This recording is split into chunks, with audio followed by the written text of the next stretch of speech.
Oi, queridos, queridas, bem-vindos todos. Cheguem com alegria e vamos aproveitar muito bem, com a graça de Deus, esse dia. Eu disse ontem que hoje eu falaria sobre perdão, continuando o que enfaticamente eu venho dizendo e digo a vida inteira. Tenho livros e livros sobre isso, é um tema mais do que recorrente na minha boca, porque eu sei da importância absoluta dele. E eu disse ontem que hoje nós falaríamos outra vez, conforme eu tinha falado ontem, sobre perdão.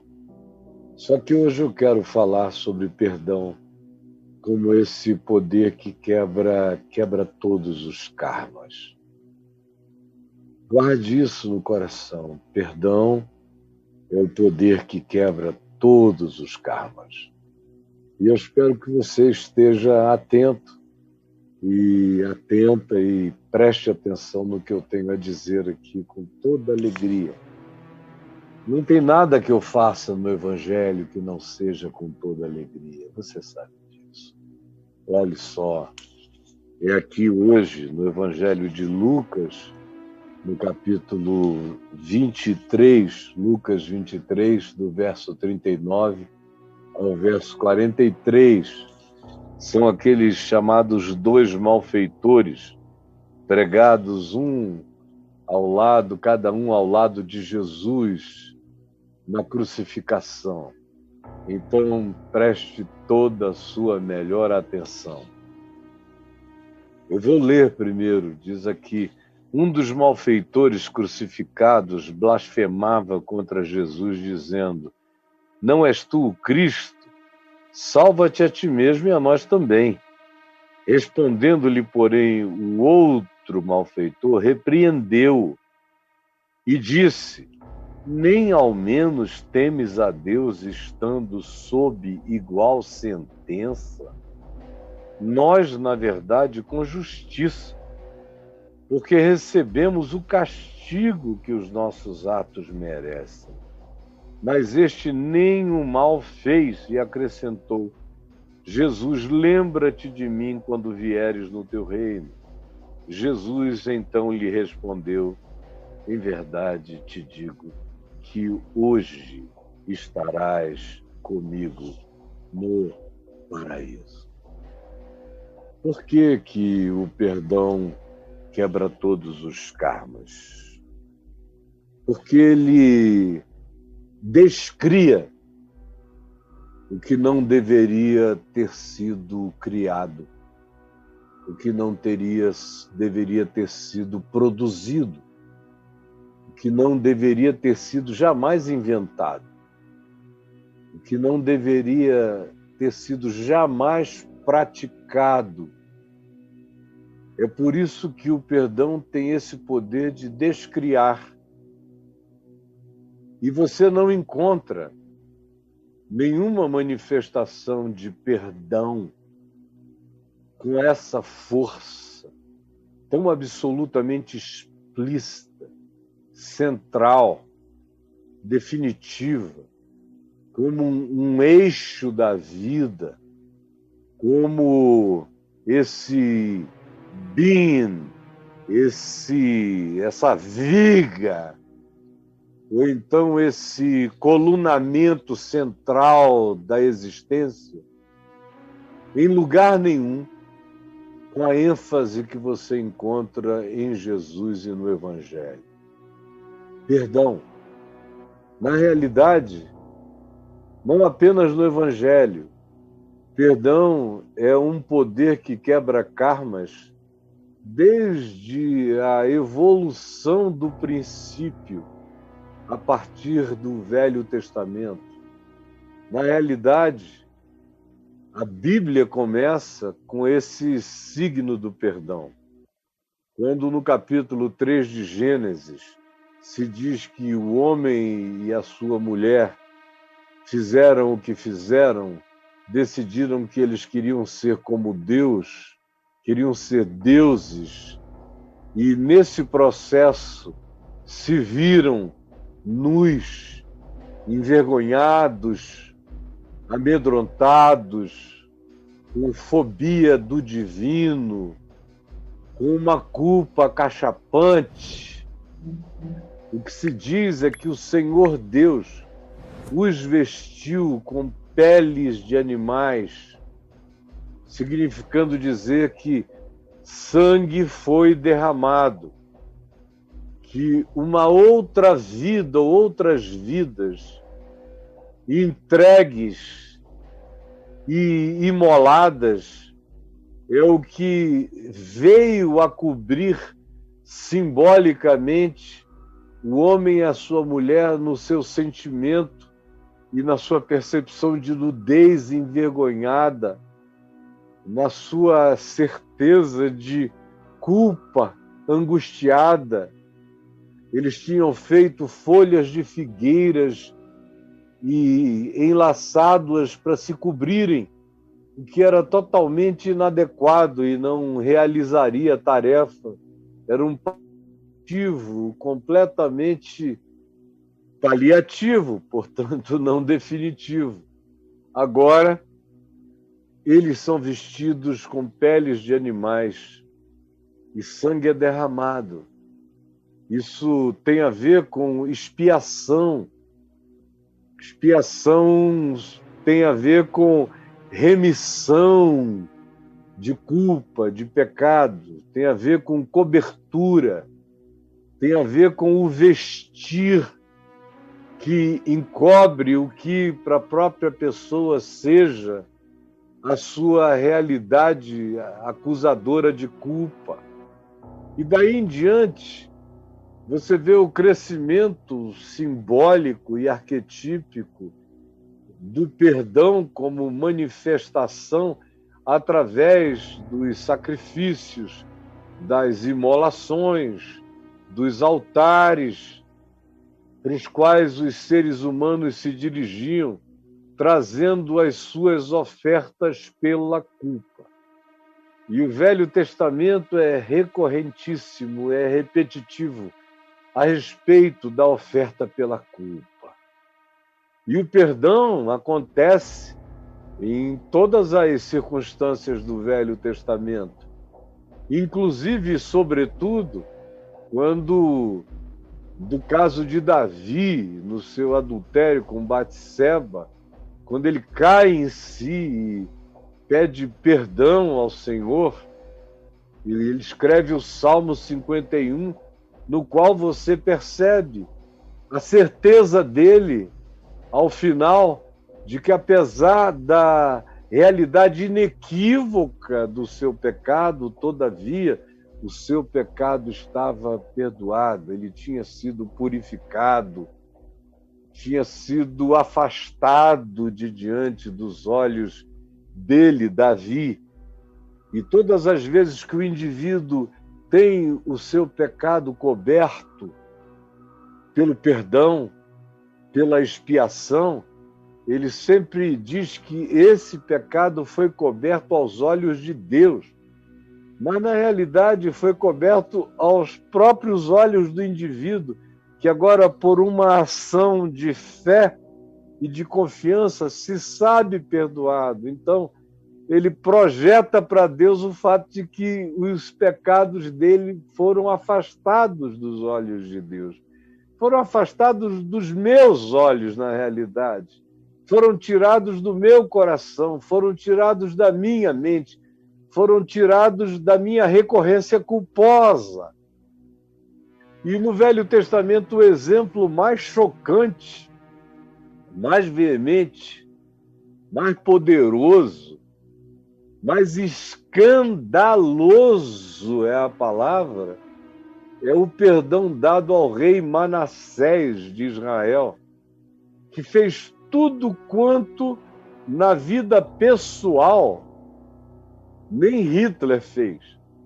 Hitler fez na perspectiva coletiva as maldades mais inomináveis da história. É um dos campeões, ou o campeão de maldade humana na história, pelo menos na história relatada e conhecida, e escrita, e fotografada, e para nós até filmada. No entanto, isso foi para o público. Na vida pessoal, ele não matou alguns filhos. Ele tinha os seus cultos estranhos, ele tinha relacionamento com pessoas que queriam reviver todo o panteão pagão, germânico. Ele consultava e participava de alguns cultos estranhos, de consulta a mortos. Há uma narrativa, ou duas ou três, muito especiais, que eu as trago no meu livro Nefilim. Eu as transcrevo lá, de como houve um momento em que os que conviviam com Hitler o viram possesso de um espírito maligno, numa situação absolutamente chocante. Mas o rei Manassés ultrapassou tudo isso. Ele matou os filhos e os ofereceu como sacrifícios ao deus Moloque, no vale de Inom, ali, num dos vales de Jerusalém, que depois veio a ser o vale da queima do lixo, de tão marcado que o lugar ficou pelos atos de Manassés, atos malévolos, perversos. E ele era necromante, ele usava cadáveres e pedaços de corpos para consultar os mortos e o futuro. Ele se envolvia com todo tipo de feitiçaria, de magia negra, de cultos estranhos e perversos, de oferendas, de consultas as mais bizarras que se possa imaginar. E ele fazia tudo isso sem nenhum tipo de arrependimento, até que foi atingido pela guerra, seu reino foi derrubado, ele foi feito cativo, foi levado para a Síria, ficou dentro do cárcere, completamente isolado, numa angústia horrorosa, e aí se diz que o coração dele, aflito, desesperado, buscou a Deus com toda a intensidade. E o mais bizarro, e indizível, e indescritível, e inominável de tudo, é que se diz: então o Senhor Deus olhou para Manassés e teve compaixão de Manassés e viu o arrependimento de Manassés e perdoou o seu pecado e o tirou daquela situação e lhe devolveu a sua própria casa, a sua própria terra em Jerusalém. E ele voltou a reinar sobre o seu próprio reino, só que agora com outra atitude, e o fez até que chegasse o dia da sua morte. Esse é um dos exemplos mais chocantes, mais completamente para além de toda a aceitação humana. Tem gente me vendo e me ouvindo aqui agora dizendo: isso não pode. Um cara desse tem que terminar no inferno. Ou então tem que reencarnar umas 1000 vezes, apanhando em cada uma dessas reencarnações. Safado, cretino, miserável. Como é que Deus vai perdoar o imperdoável? Eu sei que tem um monte de gente que olha assim. Ou tem uns que diriam: ele deveria sofrer uma transmigração da alma, como ensinam os hindus. Devia renascer barata, para ser pisado e pisado, depois evoluir para topeira, para viver em buracos para lá e para cá, depois renascer rato de bueiro, depois renascer serpente venenosa para que se a matasse tantas vezes quantas ela fosse vista. E assim por diante. Tinha que renascer porco por uma quantidade enorme de vidas na pocilga, na lama. Tinha que passar por todas as circunstâncias da dor. Tinha que renascer cego, surdo e mudo. Enfim, tinha que transmigrar de maneira completamente horrorosa e indescritível. No mínimo, é o que tem muita gente que de fato diria acerca do rei Manassés. Vocês vejam como as pessoas têm um problema horrível com Judas.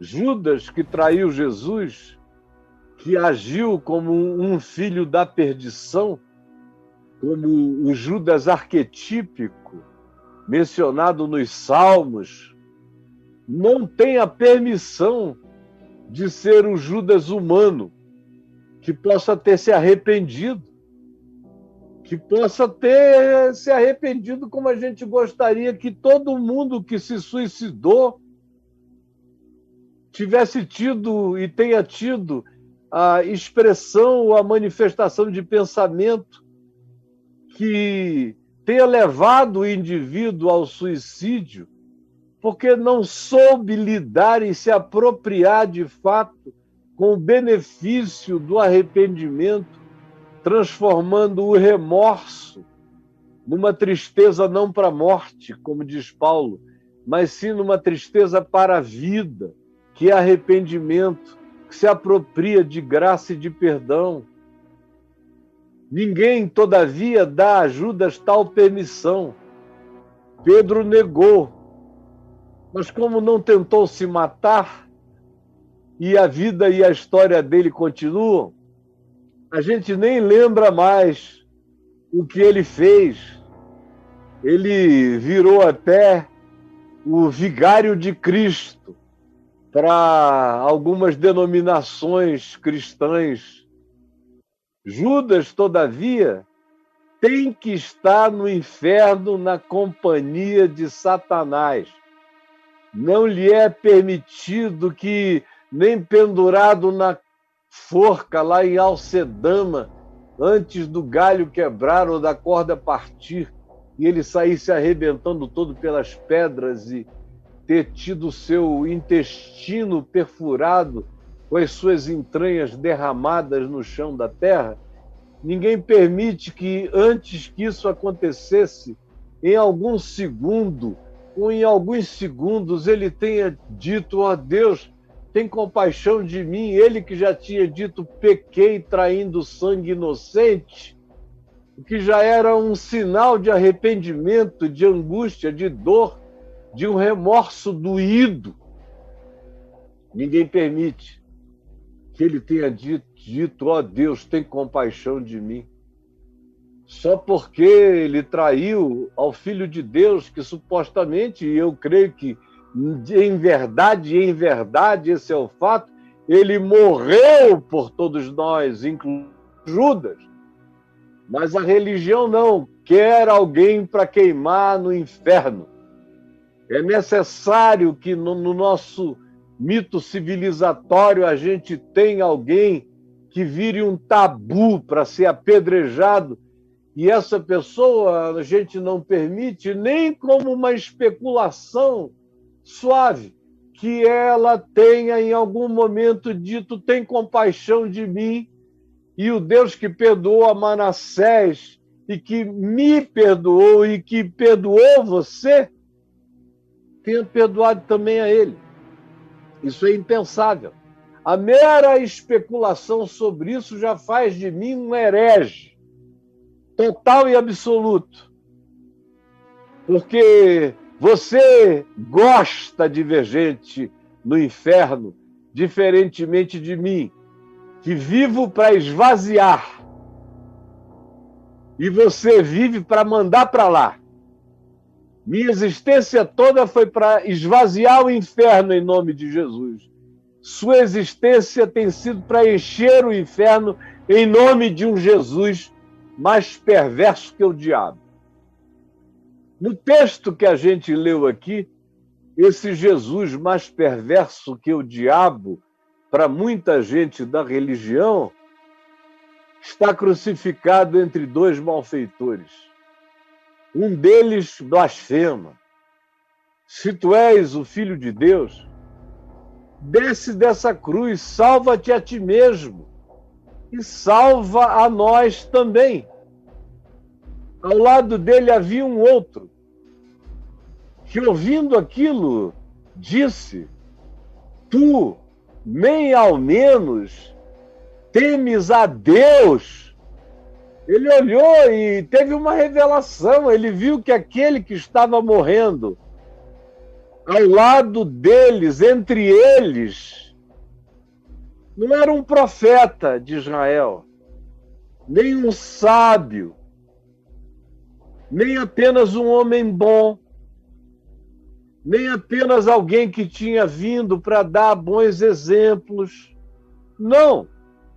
Ele cometeu uma blasfêmia. Ele olhou para um outro homem pregado numa cruz, como ele mesmo diz, sofrendo o mesmo castigo que ele, e disse ao que tinha blasfemado: tu nem ao menos temes a Deus, estando sob igual sentença.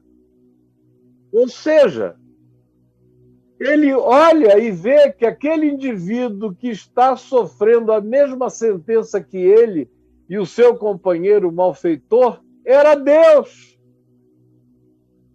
Era Deus. Tu nem ao menos temes a Deus, estando sofrendo a mesma sentença. Aí diz: nós, eu e tu, na verdade, com justiça, estamos sofrendo a sentença e o castigo. Ele diz, não sou eu, que os nossos atos merecem.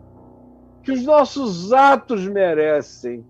Nenhuma autopiedade, nenhuma autovitimização, nenhum coitadismo, nenhuma autojustificação, nenhuma explicação marota. Não!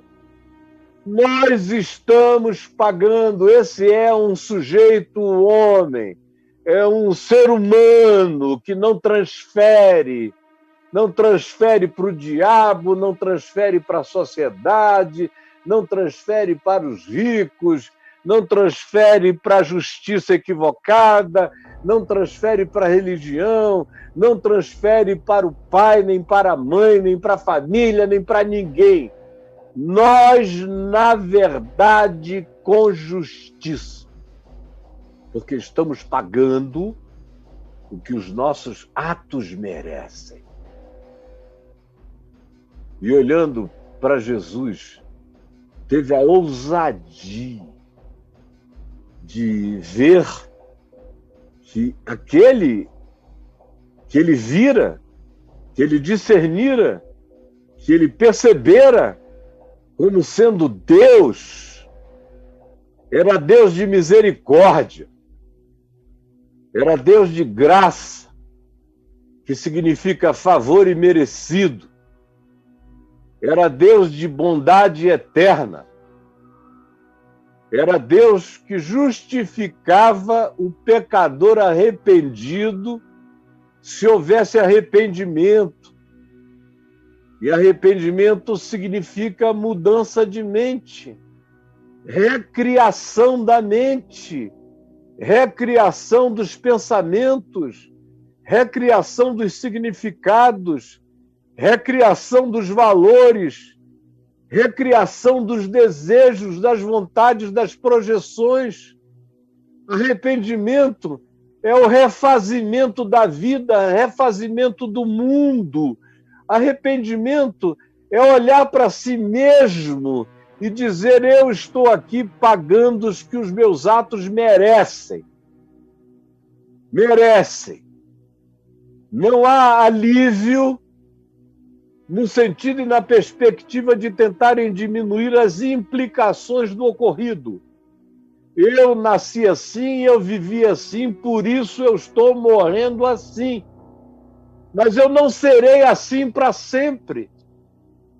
Existe uma eternidade para além do imediato.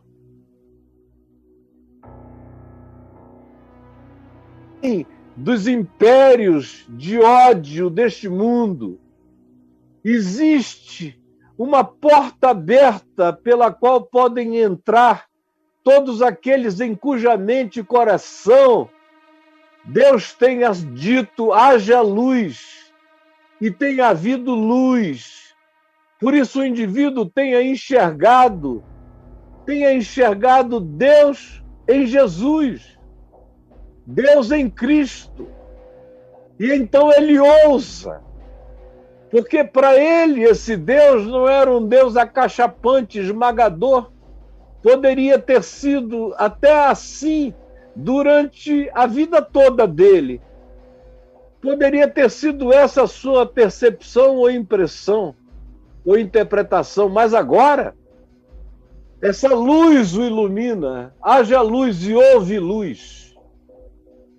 E os olhos dele se abriram ali, naquela esquina, naquela cruz.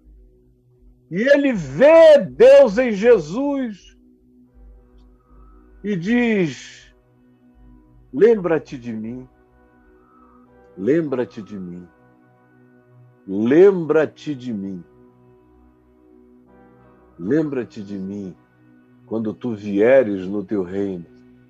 Ele tinha aprendido, como todas as crianças, adolescentes, jovens e adultos de Israel,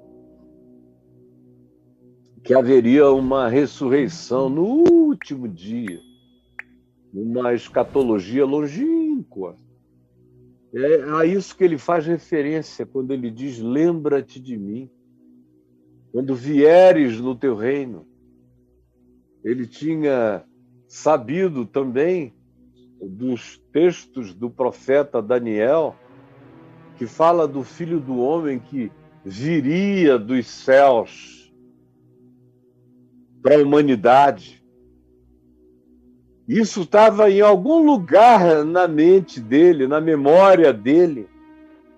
E aí, naquela hora, tudo isso borbulha, eclode, aparece, vem à tona, e ele diz essa loucura da qual ninguém foi capaz, ninguém, nem gente tão iluminada nos seus desejos de elevação, de transcendência, como Siddhartha, nem Confúcio, ninguém, nem Zoroastro, ninguém, nem Sócrates, ninguém, nem antes dele, nem depois dele. As doutrinas criadas depois dele para arranjarem uma solução para o problema da culpa, do erro, da maldade, da inadequação social, que pratica crimes. As melhores soluções têm a ver com reencarnações, com transmigrações, mas tem que haver um padecimento contínuo, ou numa outra vida, ou em algumas outras vidas. Ninguém, nem Freud, nem Jung, nem qualquer um dos doutores do saber da alma, da psicologia contemporânea, ninguém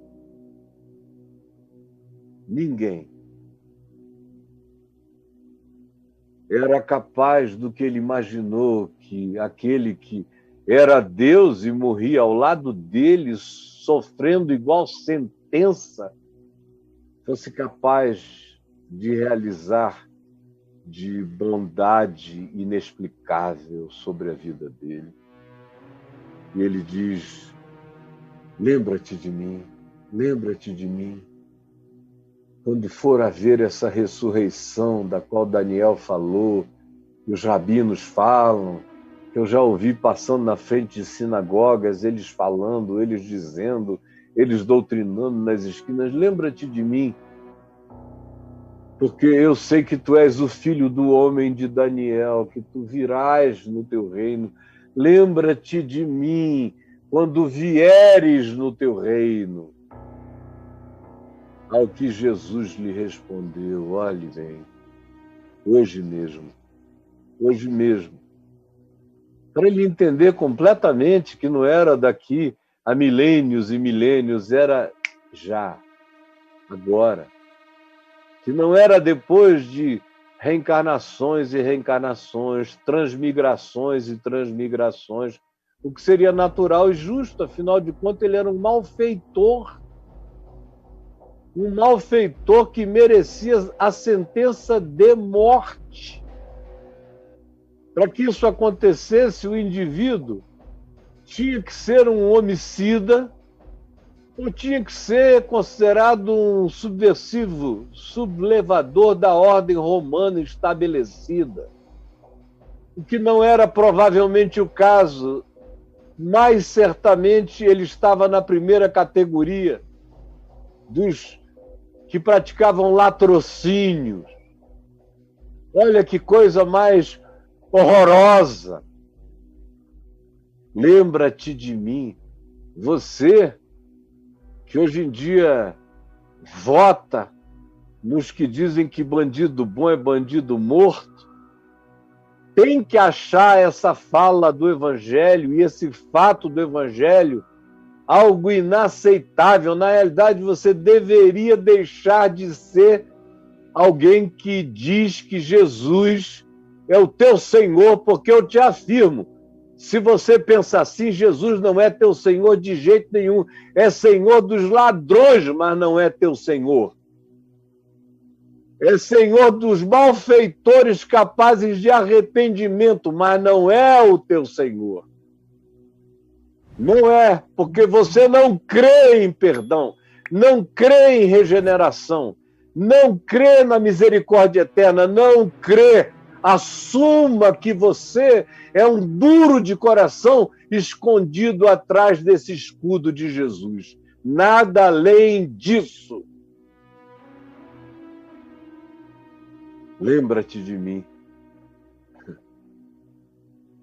Se fosse você ali ouvindo essa história, ia dizer: cínico, calhorda, vira essa boca para lá.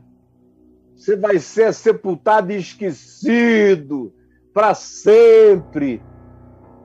Mas o homem dizia a Jesus, e não a ti, e não a religião, e não a tua ideologia política perversa. Não, ele falava com Jesus: lembra-te de mim quando vieres no teu reino. Ao que Jesus lhe respondeu: hoje mesmo.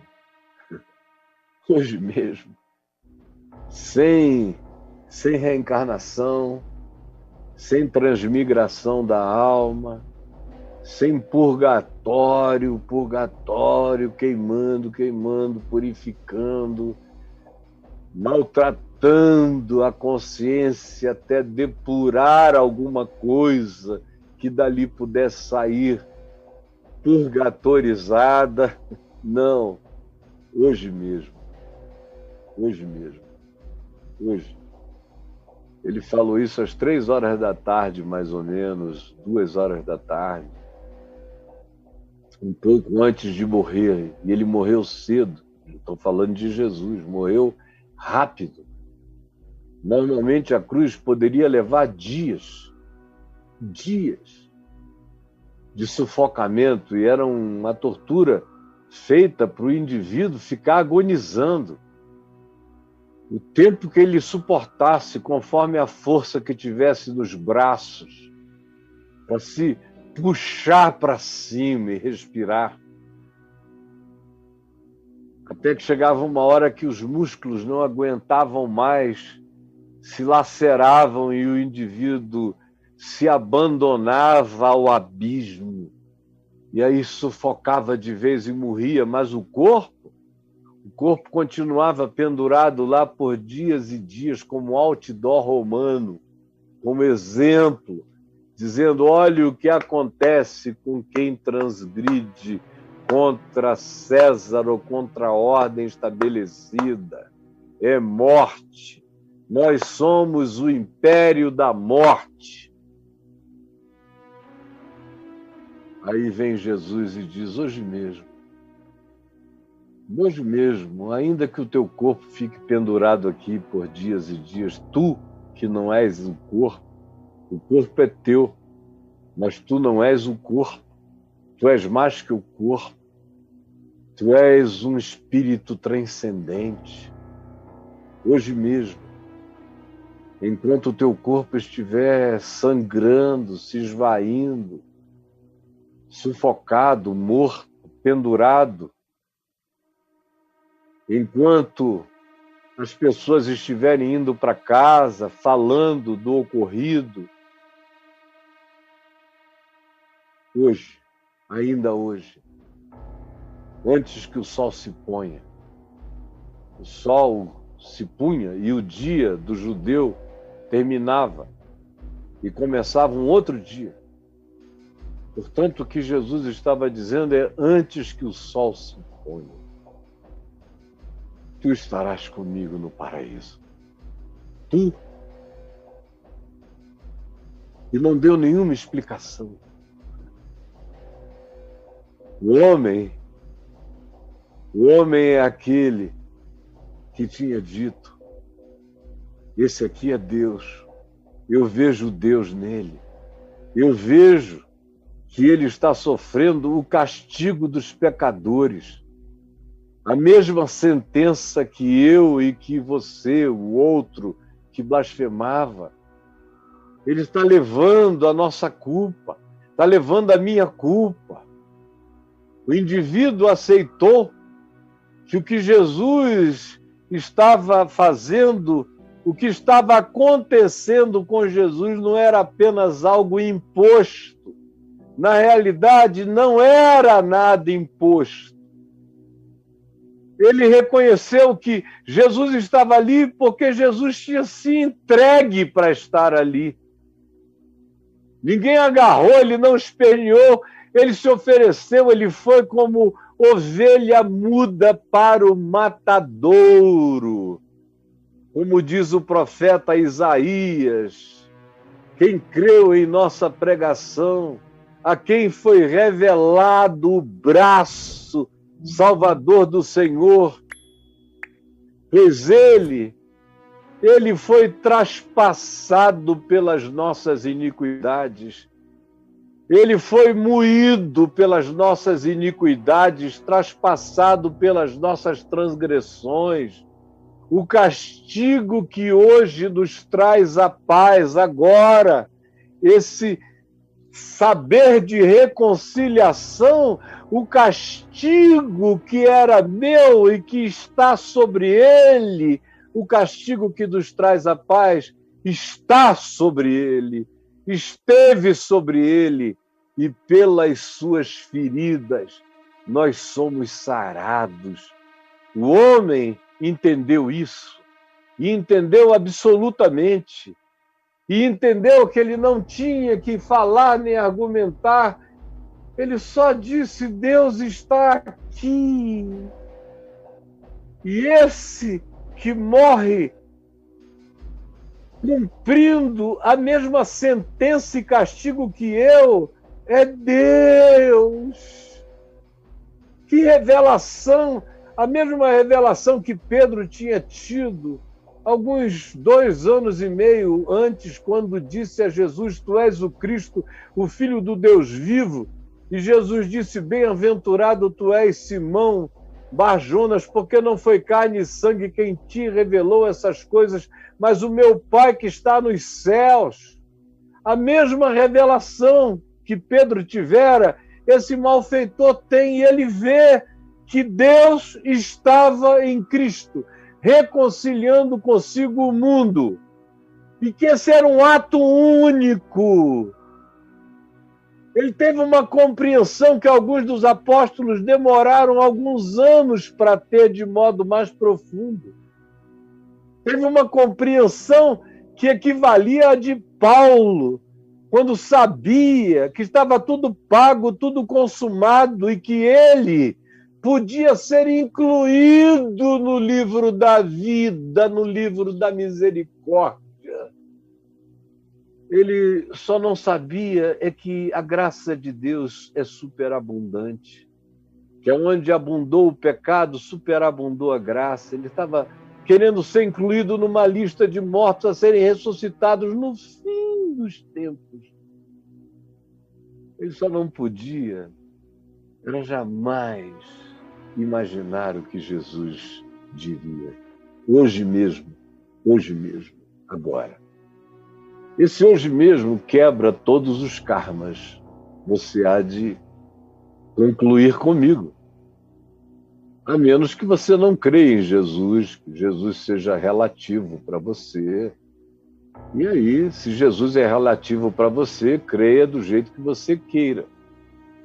Se Jesus é relativo, se a cruz de Jesus é relativa para você, se você não crê como esse malfeitor, que aquele que estava ali era Deus, e que ele estava levando o pecado dos homens, convergendo tudo para ele, que ele era a convergência de todas as coisas, que tinha um buraco negro na cruz, chupando todas as coisas, todas as gravidades, todas as existências, comendo tudo, devorando tudo, liquidando tudo, e depois haveria de dizer, como disse: está pago, está consumado, acabou tudo. Não há mais dívida, eu levei tudo sobre mim. Quantos demoraram a entender isso, até entre os apóstolos. Entre os cristãos, isso não é uma convicção absoluta. A prova disso é você, com tanta culpa, com tanta neurose culposa, com tanta dúvida, ou alguns outros com tantas doutrinas de purificação, de volta, de reciclos da existência, porque o que eu não acertei nesta vida, eu vou acertar numa outra, seja aqui voltando para a Terra, ou seja num outro plano, aonde eu terei que pagar todas as contas, aprender todas as lições e, quem sabe, voltar e voltar até que isso se consume, ou em qualquer que seja a perspectiva desse tipo de purificação da culpa humana como karma, como algo que tem que ser vivido para ser então cumprido, para ser esgotado, para ser pago, para poder ser anulado. Mas aqui, esse homem malfeitor faz uma síntese teológica que nos evangelhos você só vê, de fato, depois da morte e ressurreição de Jesus, e ainda de maneira muito tímida. Você vai ver isso depois na pregação de Pedro, mas ainda de maneira muito superficial. Você vai ver isso com a profundidade da fala do malfeitor em Paulo. Paulo mergulha na mesma profundidade, olha e diz: é Deus e os meus pecados estão sobre ele. Você veja Como isso é tão verdadeiro para Paulo. E Paulo, a gente não quer pensar nisso, mas ele declara várias vezes, aberta e espontaneamente, que ele foi do doicode de Jerusalém, que ele pegava as pessoas, que ele maltratava, que ele torturava. Ele torturava. Aqui tem alguns que se dizem crentes e que... Quanta loucura!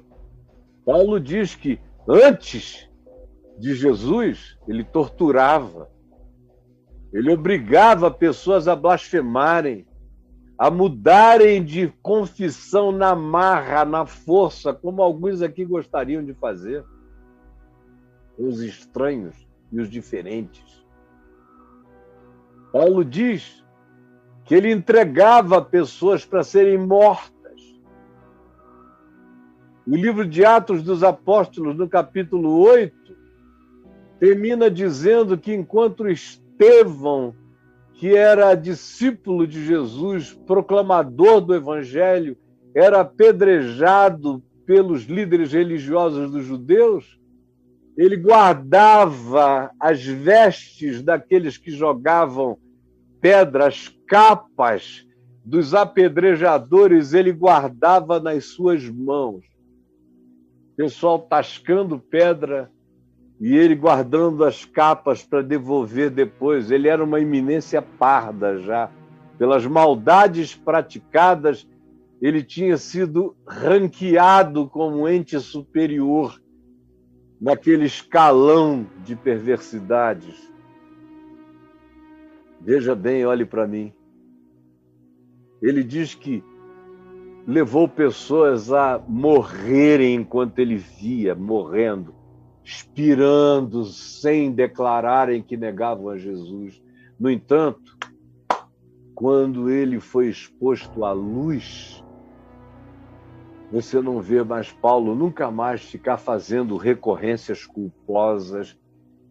Ele sabe que ele tinha sido completamente perdoado. Completamente, que não sobrara nada. Você não o vê trazer do passado nenhuma culpa para ser tratada, está tudo tratado, tudo terminado, tudo acabado. Todo o karma tinha sido eliminado, como com esse malfeitor, hoje mesmo. Esse que diz hoje mesmo é aquele que perdoa pecados.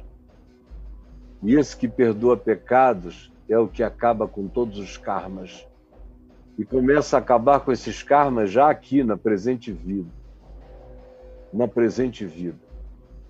Tem certas coisas que a gente fez para trás que ficam voltando a nos perseguir, especialmente aquelas que a gente fez contra outros seres humanos, cheios de vingança, de ódio, de raiva, que ficam voltando com as suas pedras sobre nós. Todavia, mesmo quando seja assim, o nosso coração já está totalmente livre da culpa. Dentro de nós não tem mais nenhum karma. Isso é só uma gestão de maldades que a gente vai ter que fazer por algum tempo na vida. E mesmo os nossos inimigos e adversários contumazes e recorrentes se cansam. E depois de uns anos, eles vão se cansando. Vão se cansando. E vão pegando as suas pedras. Olha, eu tenho aqui uma pedreira, porque me deram, tem tanta pedra linda aqui do lado. Pegam as suas pedras e vão depondo. Vão largando, porque eles cansam também. Eu sei o que eu estou dizendo a você. Eu sei. Eu sei que todo karma pode ser quebrado. Como um homem do Esquadrão da Morte que chegou para mim em Israel, no Mar da Galileia, há 30 anos, e chorando se ajoelhou aos prantos. Ele tirava o inferno da alma dele com os seus lamentos, com as suas dores, e disse: pastor, eu vou para o inferno. Eu matei, como eliminador de pessoas, eu matei 77 indivíduos que existem na minha lista. Eu estou indo para o inferno. E eu falei para ele, não, desse jeito. Se você quiser ir para o inferno, desarrependa-se. Deschore-se. Desdoa-se. Desressinta-se. Porque esse homem que está ajoelhado aqui na minha frente, com essa angústia do inferno, pedindo misericórdia, está pelo seu arrependimento descriando as suas próprias maldades em nome de Jesus. O perdão de Deus, esse perdão de Deus que provoca o arrependimento só acontece na alma humana quando a gente já está perdoado unilateralmente, inexplicavelmente, absurdamente, loucamente por Deus. É por isso que eu me arrependo. Eu não me arrependo para Deus me perdoar. É porque Deus me olhou e teve compaixão da minha miséria. É que o meu coração reagiu a essa graça que nem foi falada a mim, mas está plantada, me provocando. Meu coração reage a ela com arrependimento, que significa mudança de mente, é metanoia, mudança. É uma descriação da mente passada, uma recriação de uma mente presente e futura, que a graça de Deus realiza. Hoje mesmo, realiza hoje mesmo. E você vai se levantar como ele se levantou. E depois eu encontrei com ele num dos piores dias da minha vida, com todo mundo jogando pedra em mim. E ele me encontrou e me abraçou e me beijou a minha mão e disse, olha, eu experimentei pleno perdão. Muito obrigado, pastor. Hoje mesmo.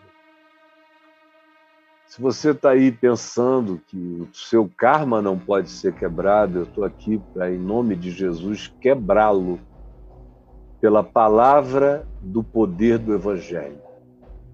Quebrá-lo agora. Você crê? Hoje mesmo, você crê? Jesus, hoje mesmo, agora mesmo, planta essa palavra no coração de centenas e milhares. Hoje mesmo, é o que eu te imploro. Agora mesmo, em teu nome. Amém e amém.